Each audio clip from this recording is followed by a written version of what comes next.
Black mechanic, struggling. Fixed a billionaire's jet on the runway. She proposed to him on the spot. Marcus had always been the kind of man who worked quietly, letting his hands tell the story of his skill.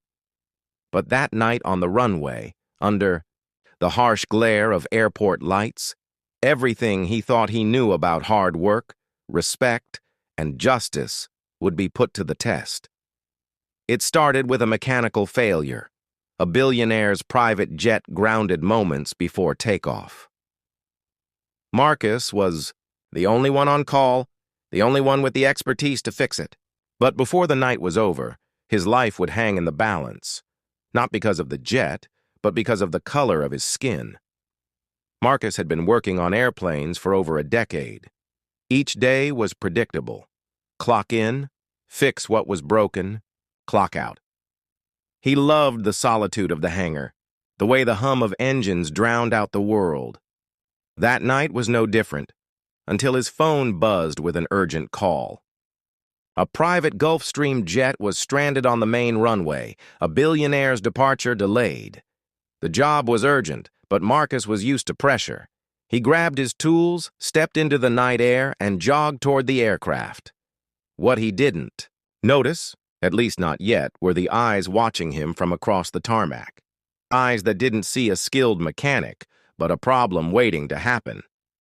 The wind cut across the runway as Marcus knelt beside the jet, his flashlight cutting through the darkness. A tense voice crackled over the radio. "Security! Keep an eye on that guy."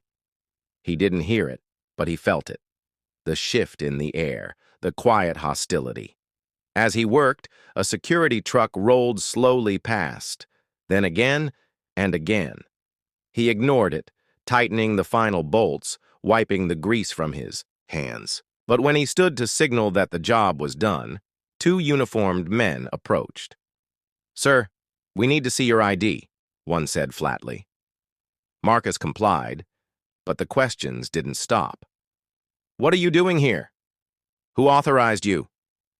Their tone sharpened, their stance aggressive. He explained again and again, but their eyes never softened. One hand drifted toward a radio. Another rested on a holster. The lights from the jet cast long shadows across the tarmac as the guards closed in. "Step away from the plane," one ordered. His tools lay at his feet. His heart pounded. He knew that in moments like this, even the truth could be twisted. He glanced toward the cockpit, hoping someone had seen what happened. Then a voice, sharp, urgent, cut through the night. "He's with us!"